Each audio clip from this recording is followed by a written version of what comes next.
Қазақстан елінің азаматшысымын, Ахметова Нұрсұлу Мұрзагалимовна. Осы дачаны алғаныма міне 10-15 жылдай уақыт қалды.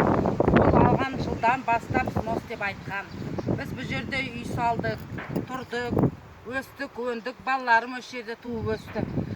Осы жерде оқып бітірді. Енді міне ақырғы жылдары 11 жылдардан бастап бізді снос деп алған. Сол 11 жылдан бастап біздің өзіміздің шырқымыз, өміріміздің шырқы бұзылды.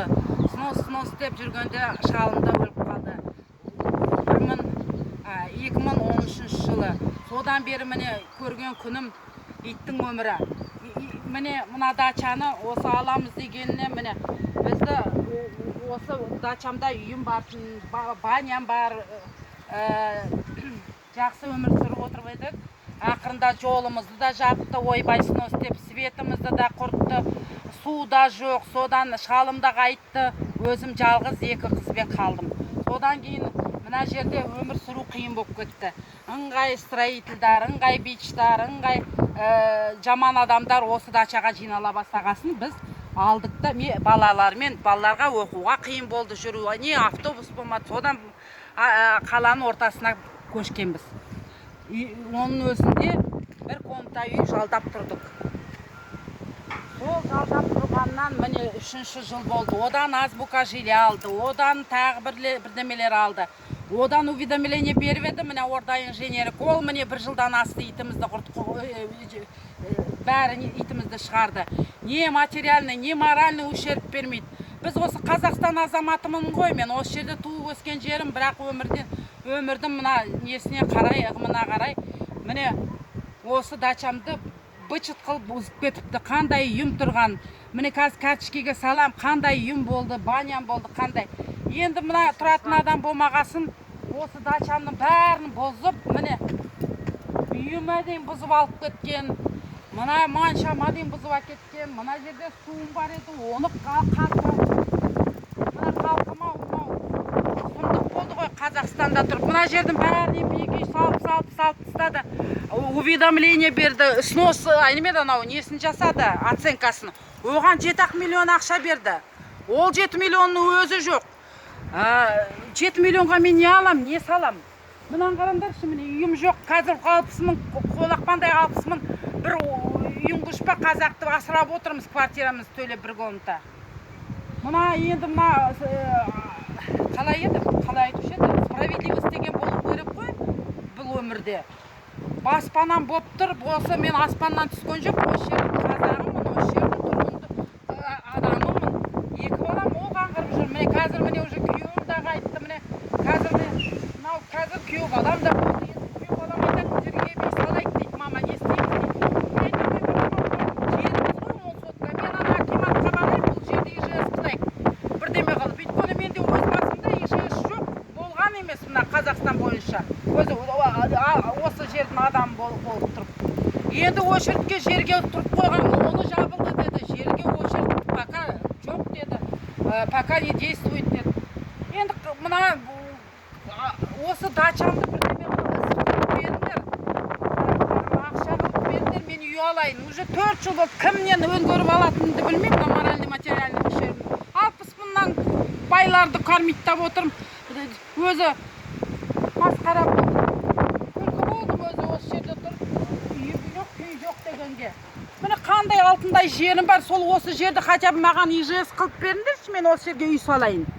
Ана Исекешевке кірем дедім, оған кіргізген жоқ. Ойбай, әлі принимать етіп атқан жоқ, әлі принимать етіп атыр, содан кейін кіресіз деп. Одан Қытайға кетті, ондан да кетті, мында кетті, шауып кетті, битіп кетті. Кір алмай жүрмін. Анау кімге кірдім 2-3 рет. Лукинға. Ешқандай вопрос решать етпейді, только отписание береді, только одан департамент жилияға жіберді, оған бардым Страчковқа. Онда әйтеуір шығарып салма сөздері, ойбай қатырамыз апа, ойбай қатырамыз, қатырып тастады өзімді. Енді мынау мен осы обращениемді Назарбаевқа айтайын деп отырмын.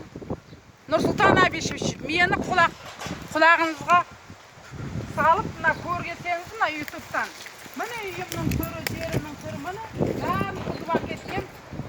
Енді не істерімді білмеймін. айдалада қалдым, квартираға қазір төлейтін ақшам да жоқ.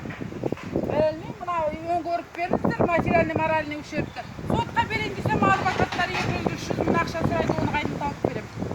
Енді бәрін түсіріп карточкеге, 16-та карточкеге түсіргенмін. Үйім тұрғанда. Енді мына сынған, мына руина деймі орыста. Соның ортасында отырмын өзі. Енді мен білмеймін, ауру болып біттім өзі. Бірақ мен мына жерімді копейкаға бермеймін. Бір үй, баспана, бірдеме алмай мына не істеймін. Бұл жерге юрта қойып тұрам ба, мына кигіз үй қойып. Енді осыған құлақ қағыс болыңдар. Пропискам да осы жерде. Енді мен осы жалғыз баспанам енді. Осы баспанамнан бір компенсация жақсы беріп үй алып бересіңдер ме, бірдеме қылыңдар. Мыналар құлақтарына ілмейтін болды. Бәрінде приемда болды. Болмаған жерім жоқ приемда. Біреу құлақ қағасы келмейді, ойламайды. Бәрі қалталарын ойлайды, бітті. Мынау әкеген оценщиктар да өздерінің қамын ойлады. Өтірік оценка берді. Оны мен көрсеттім юристарға. Мынаның бәрі дұрыс емес, оценкалардың бәрі дейді. Оценкалар бәрі менде жатыр. Мына орда инженері 1,5 жыл болды. Біз алдық, міне саламыз, әне саламыз. Ол итте қылып бітірді. Азбука және ол ақшаны алып.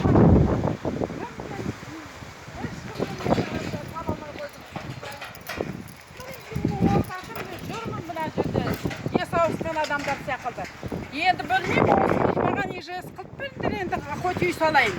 Мен ақшам да жоқ, тұлымды қалмады өзі. Балдар да қалдым жоқ квартирда. Енді біз оралман емес, осы Қазақстан азаматымын мен. Туып өскен жерім Целиноград, паспортымды қараңдар. Енді мынау сұмдық қой, 10 сотка жерге міне 15 жыл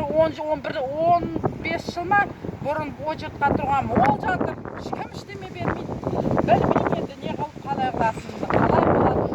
Кімнен көмек сұрайтынды. Енді сіздерге осы последний надеждам, последний Нұрсұлтан Абишевич. Енді маған көмек қылыңыздар, приемға шақырасыздар ма, келесіздер ме, көресіздер ме, документтерді көресіздер ме, 100% документім бәрі. Енді мен осыған мұқтаж болып, балаларымыз бәріміз қаңғырып жүрміз, біреуді асырап квартираға жеріміз болып тұрып, мынау дачаны кететпен уведомление берді. Содан бері иттей қылды, міне 10 жылдан асты иттей қылып бітірді қарақтарым. Енді жан айғайымды тыңдандар. Жан айғайымды енді көріп тұрғансыға шығарсындар. Шақырыңдар приемға, бәр жерге барам. Келіңдер деген жерге барайын. Документімді алып көрсетіп. Мына жердің бәрі айналыман, бәрі үлкен биіге үй болып қалды. Мені қоршап тастады, тағы да есқо деп темір қоршаумен. Біз бір отшельниктер болдық мына жерде, масқара болдым енді.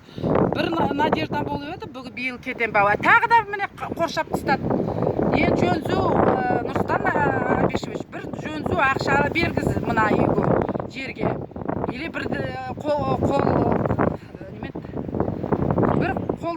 қолдап бірдеме жасаңызшы, сізден сұрайтынымын. Енді мені бірінші алла, екінші осы сіздің көмегіңіз ғана.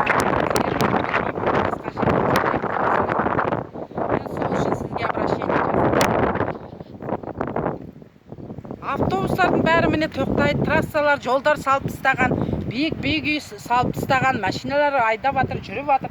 Енді осы өзі қалғаны бір 20-30 үй қалды, соның өзі иттей қылып жатыр, міне білмеймін енді.